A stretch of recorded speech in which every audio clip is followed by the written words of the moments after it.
Hello everyone, my name is Laxmipriya. Today we'll deal with the fifth chapter of Indian polity by M. Laxmikanth, that is Union and its territories. See, Union and its territories, they come under the part 1 of Indian Constitution. Article 1 to 4 tells about the Union and its territories.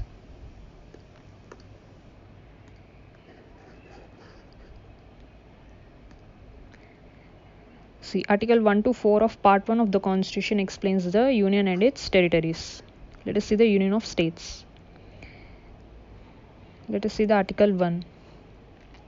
Article 1 of the Constitution defines India, that is Bharat, as a union of states rather than federation of states. Okay, why union of states instead of federation of states? And this was explained by Dr. B.R. Ambedkar.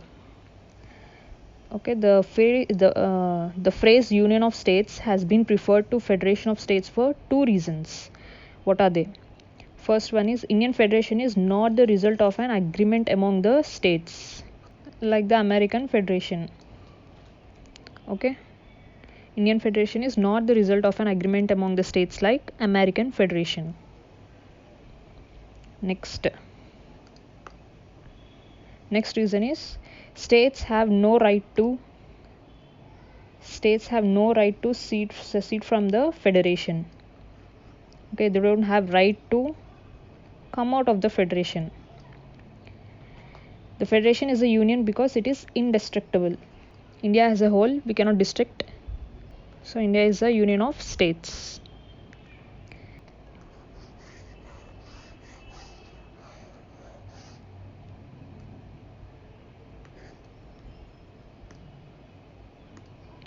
Next, Article 1, the territory of India can be classified into three categories. Okay, what are they? Territories of the states, union territories, and territories that may be acquired by the government of India at any time. Okay, all these three comes under territory of India.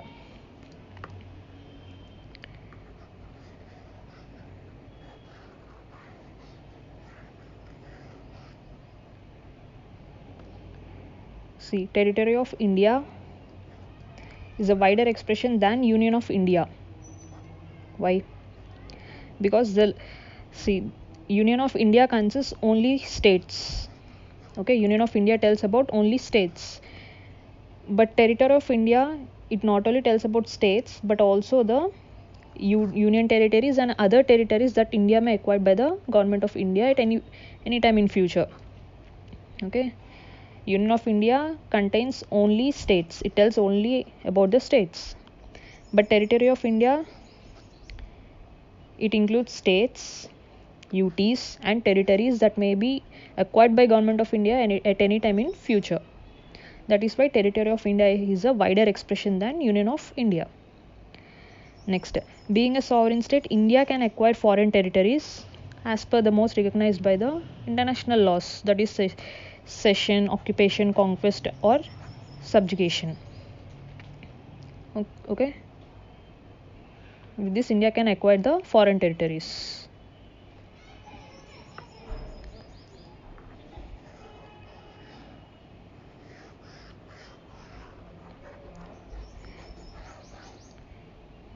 Next, Article 2. Let us see Article 2. Article 2 empowers the Parliament to admit into the Union of India or establish new states on such terms and conditions as it thinks fit. See, so under this Article 2, it empowers Parliament to establish a new state or admit a state into the Union of India. See, it grants two powers to the Parliament, that is power to admit into the Union of India a new state or power to establish a new states.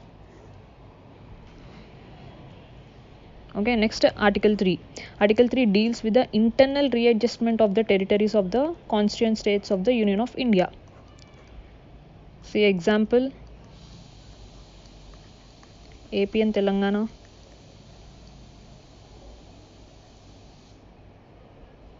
They both were bifurcated, right? This happened under Article 3. Internal readjustment of the territories. Okay, both were already a part of India and they were separated. Okay.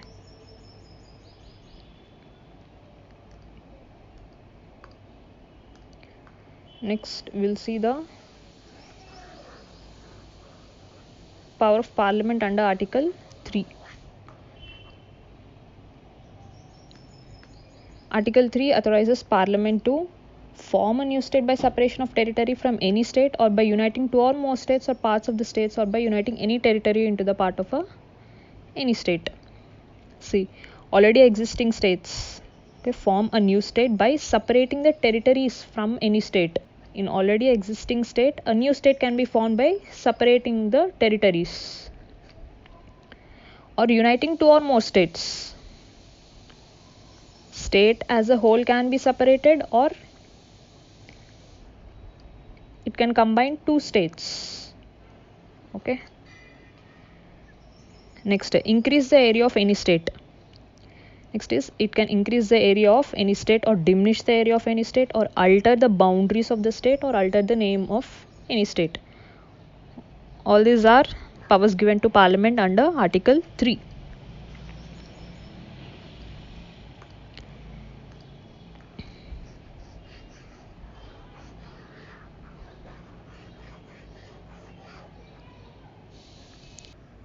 See, Article 3 lays down two conditions.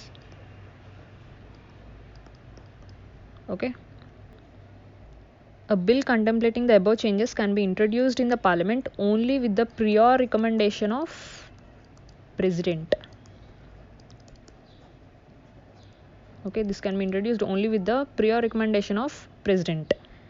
And before President has to refer the same to the state legislatures.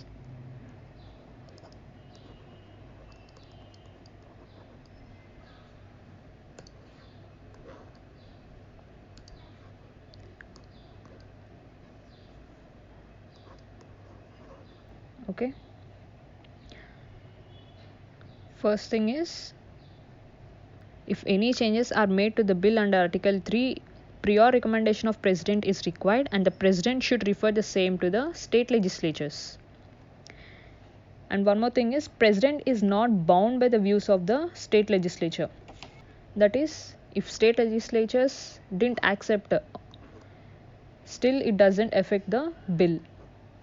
So President is not bound by the state legislatures. Next, one more thing is, when bill was first introduced, then only President will refer to the state legislature. If the bill undergoes any changes, President need not refer to the state legislatures every time. Once he referred to the state legislature, that is enough. He need not refer again and again to the state legislature if any changes are made to the bill. Okay.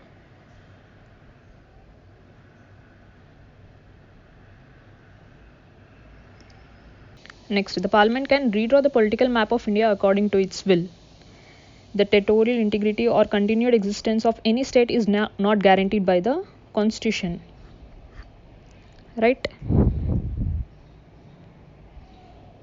Again, if we take the example of Telangana and AP,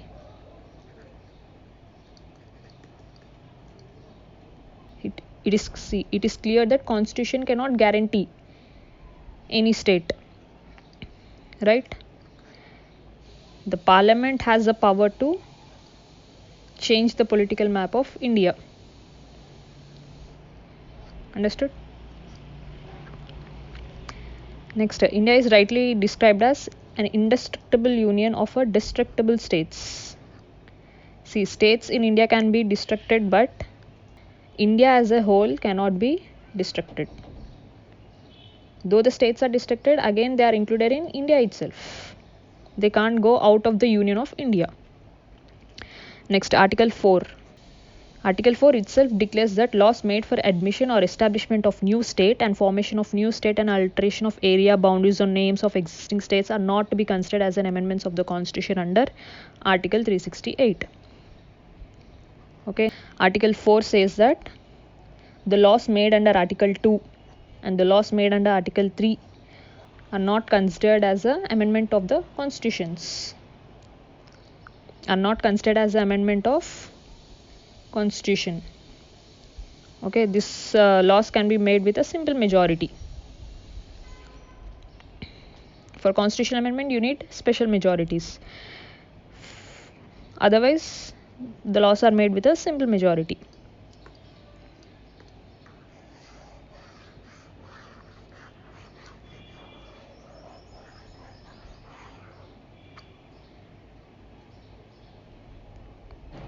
See, such laws can be passed by a simple majority and by the ordinary legislative process. Simple majority is nothing but 50% of present and voting. Majority of 50% of present and voting.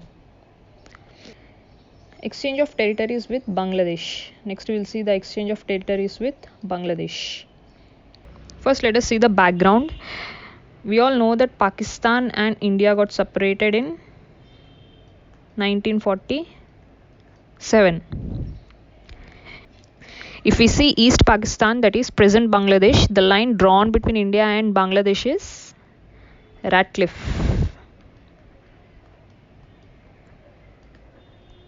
Okay, Ratcliffe line. During Ratcliffe, one region called Berubari was in Bangladesh in paper, but in reality it is under India. See, Nehru-Noon Agreement of 1958 said the Berubari will be ceded to Bangladesh. The issue relating to Berubari was challenged in Supreme Court. Supreme Court said, according to Article 3, we can alter the boundary or alter the name, etc., but we cannot separate. But we cannot cede it to the Bangladesh. Okay, Article 3, under Article 3, it only says formation of new state or adjust the boundaries or alter the boundaries or alter the names, etc., but it doesn't tell about the ceding the territories to the foreign states. So Supreme Court said we can separate the area, but ceding it to Bangladesh must be done through Constitutional Amendment Act.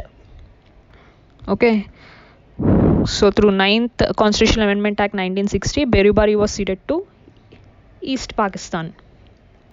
Okay, this is the background. Now let us see the present one. The 100th Constitutional Amendment Act of 2015 was enacted to give the effect to acquiring of certain territories by India and transfer of certain other territories to Bangladesh. See, under this deal, India transferred 111 enclaves to Bangladesh and Bangladesh transferred 51 enclaves to India. Okay.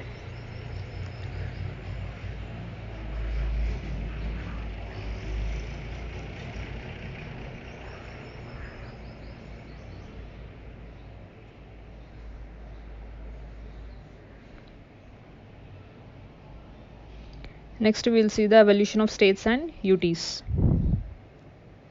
At the time of independence, India comprised two categories of political units, that is British provinces and princely states.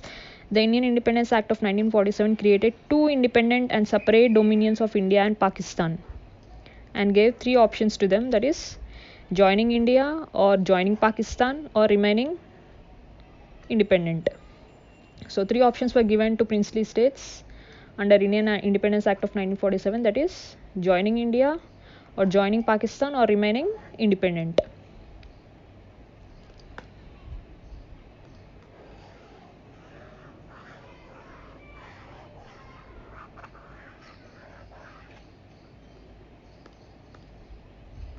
See, at that time there were nearly 552 princely states,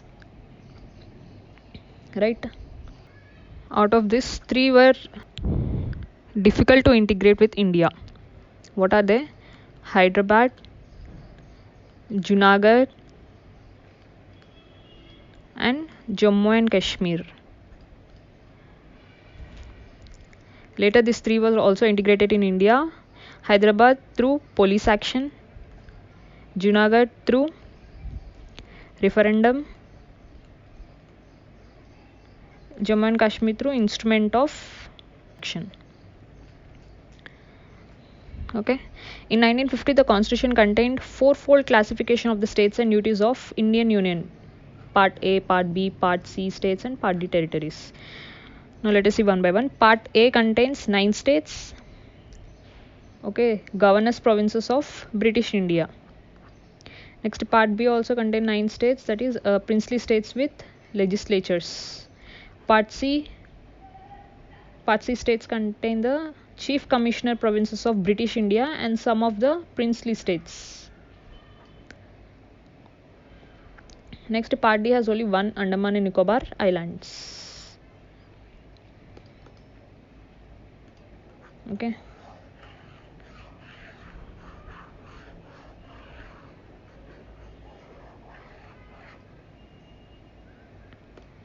Next, we'll see Dhar Commission and JVP Committee. In June 1948, Government of India appointed Linguistic Provinces Commission under the chairmanship of S.K. Dhar. Okay, Dhar Commission. S.K. Dhar was the head, so commission was named as Dhar Commission. And Government of India appointed Linguistic Provinces Commission under the chairmanship of S.K. Dhar. And it gave the report in December 1948.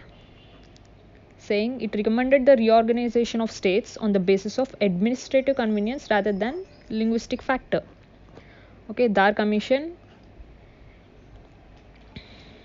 gave a report recommended for the reorganization of states on basis of administrative convenience rather than linguistic factor. Next, Jawaharlal Nehru, Vallabhbhai Patel, Pattabi Sitaramaya. Okay, all these three came up with a JVP committee. Okay, Jawaharlal Nehru, Vallabhbhai Patel and Pattabi Sitaramaya.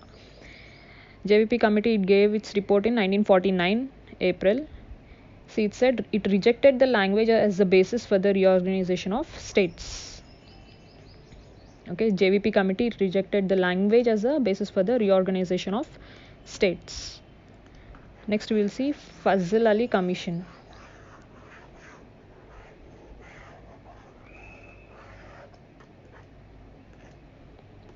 The creation of Andhra state intensified the demand from other regions for the creation of states on linguistic basis.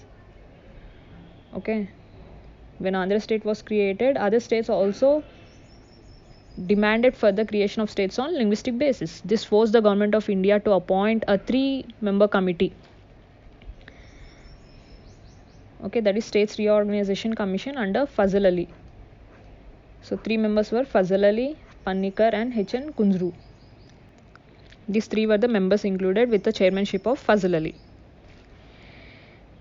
And Fazl Ali Commission gave a report on September 1955. It said it broadly accepted the language as a basis of the reorganization of states. But one condition is it rejected the theory of one language, one state.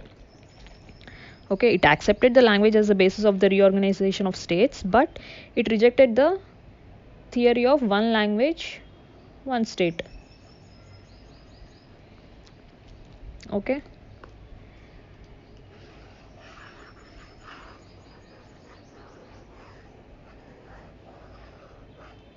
Next, it identified 4 major factors that can be taken into account in any scheme of reorganization of states. What are they? First, preservation and strengthening of unity and security of the country. Next, linguistic and cultural homogeneity. Financial, economic and administrative considerations, planning and promotion of the welfare of the people in each state as well as the nation as a whole. Okay, these 4 major factors were taken into account for the reorganization of states. Okay.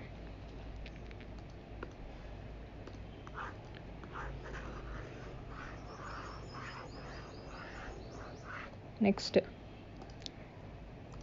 in 1960, the bilingual state of Bombay was divided into separate states, Maharashtra for Marathi speaking people and Gujarat for Gujarati speaking people. See, bilingual state of Bombay, that is 2 language. Bilingual is nothing but 2 language. People speaking 2 languages. What are those languages? Marathi and Gujarati. So Marathi speaking people and Gujarati speaking people were living in Bombay. So this was divided in 1960. 2 separate states, Gujarat and Maharashtra, were formed. Gujarat was established as a 15th state of Indian Union. Next we'll see Dadra and Nagar Haveli. The Portuguese ruled this territory until its liberation in 1954. Subsequently, the administration was carried till 1961 by the administration chosen by the people themselves. See, it was converted into UT of India by 10th Constitutional Amendment Act of 1961. Okay, Dadra and Nagar Haveli was converted into UT by 10th Constitutional Amendment Act of 1961. See, at present, Dadra and Nagar Haveli, Daman and Diu,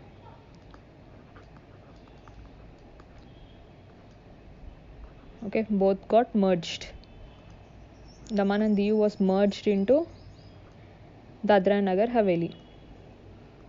So now these both are considered to be a single UT. Earlier, Dadra and Nagar Haveli was one UT and Daman and Diu was the separate UT. But now they both were merged and came up with a single UT. Okay. Next.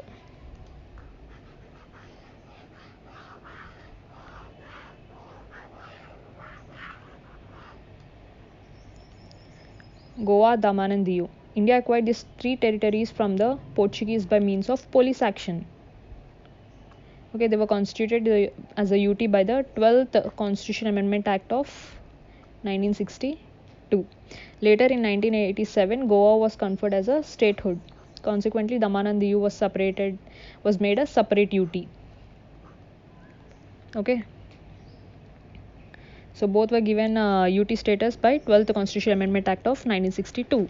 But in 1987, Goa was given a statehood and Daman and Diu was given a separate UT and Daman and Diu was made a separate UT. Okay. Next we will see Puducherry. The territory of Puducherry comprises of former French establishments in India known as Puducherry, Karaikal, Mahe. The French handed over these territories to India in 1954. Subsequently, it was administered as an acquired territory till 1962, when it was made UT by 14th Constitutional Amendment Act. Okay, Puducherry was made the UT by 14th Constitutional Amendment Act. Okay. Next, we will see Nagaland.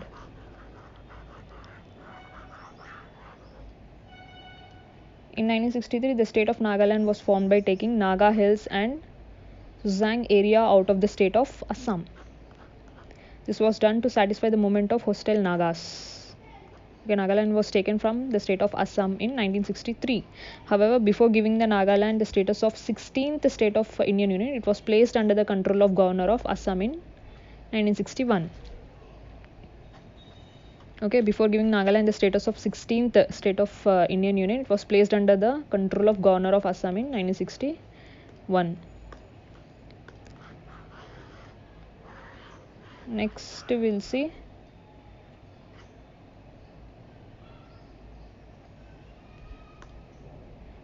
Haryana, Chandigarh.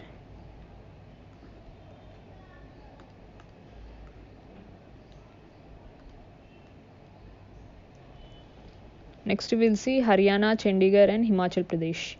In 1966, the state of Punjab was bifurcated to create Haryana, the 17th state of Indian Union, and a UT, Chandigarh.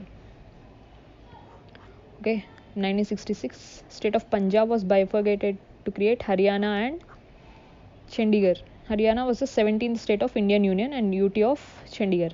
Hindi-speaking areas were constituted into the state of Haryana and hill areas were merged with adjoining UT of Himachal Pradesh.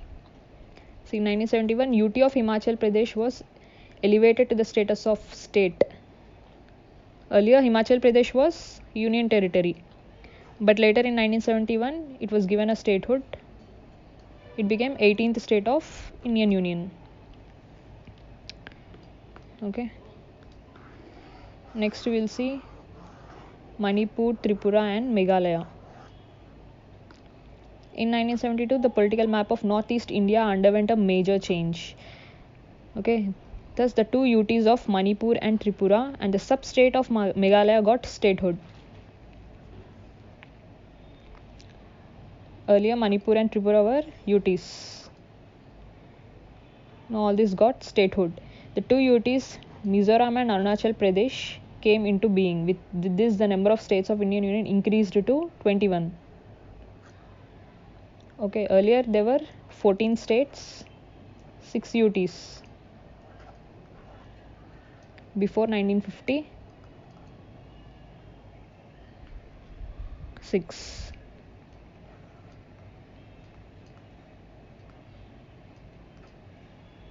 There were 14 states and 6 UTs. Okay. Now by 1972 there were 21 states. There were 21 states. Okay, Manipur was the 19th state, Tripura became 20th state, Meghalaya became 21st state. Next we will see Sikkim.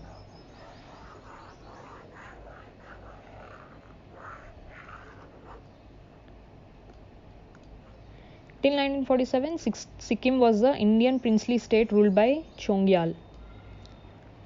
In 1947, after the lapse of British paramountcy, Sikkim became a protectorate of India. See, here the defense, external affairs and communications of Sikkim was under Indian government. Okay, was under Indian government. The 35th Constitutional Amendment Act of 1974 was enacted by Parliament. This introduced Sikkim as a associate state of Indian Union. See, in 36th Constitutional Amendment Act of 1975, Sikkim was given a full-fledged state of Indian Union. It was given the status of full-fledged state of Indian Union in 36th Constitutional Amendment Act of 1975, and it became 22nd state.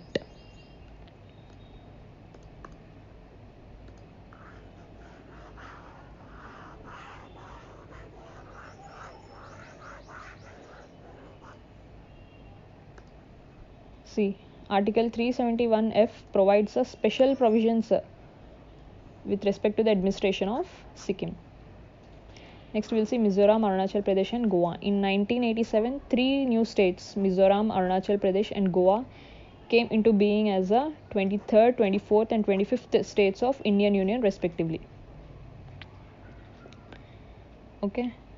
Mizoram became the 23rd state, Arunachal Pradesh became 24th state, and Goa became the 25th state of Indian Union. The UT of Mizoram was conferred the status of full-fledged state by signing a Memorandum of Settlement, Mizoram Peace Accord, in 1986. Okay, between central government and Mizo National Front.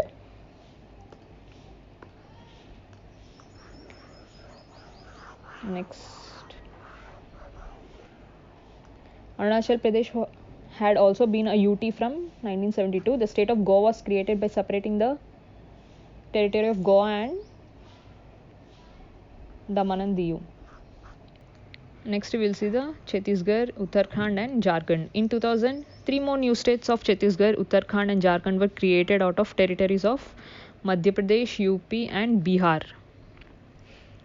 Okay, Chhattisgarh was created from Madhya Pradesh, Uttarakhand from Uttar Pradesh, and Jharkhand from Bihar. Next, this became the 26th state. Chhattisgarh became 26th state, Uttarakhand became 27th state, and Jharkhand became 28th state.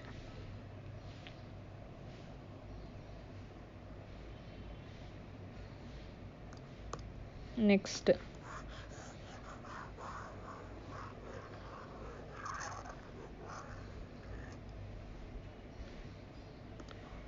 we'll see Telangana. In 2014, the new state Telangana came into existence as 27th state of Indian Union. It was carved out of the territories of Andhra Pradesh. Andhra Pradesh Reorganization Act of 2014 bifurcated the Andhra Pradesh into 2 separate states, namely Andhra Pradesh and Telangana. See, at present we have 28 states and 8 UTs. Okay,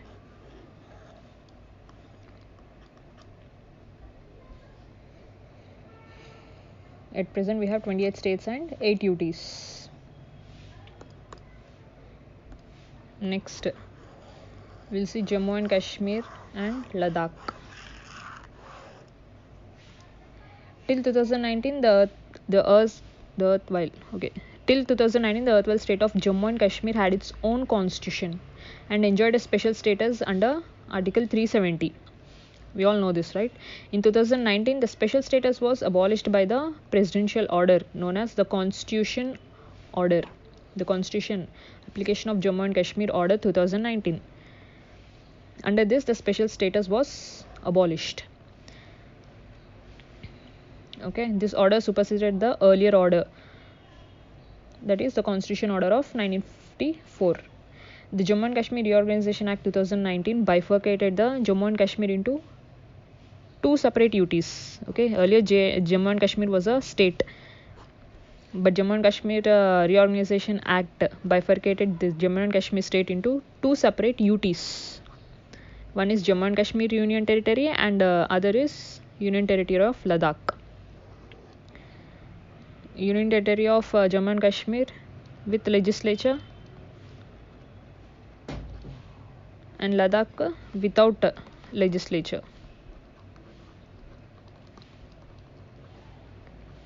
Okay.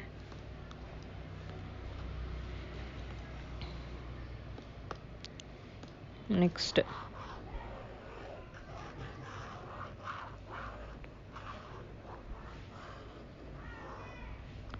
Next we'll see the change of names. The United Provinces was the first state to have a new name. It was renamed Uttar Pradesh in 1950. Earlier Uttar Pradesh was called as United Provinces. Later in 1950 it was changed to Uttar Pradesh. In 1969 Madras was renamed as Tamil Nadu. Next in 1973 Mysore was renamed as Karnataka. Okay, and Lakadivi, Minicoy and Amanadivi islands were renamed as Lakshadweep.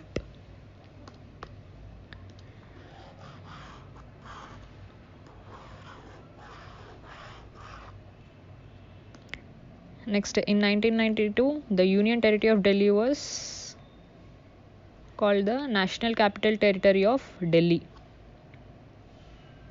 Okay.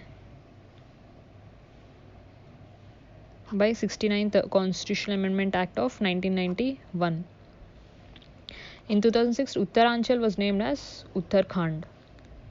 In the same year, that is in 2006, Pondicherry was renamed as Puducherry.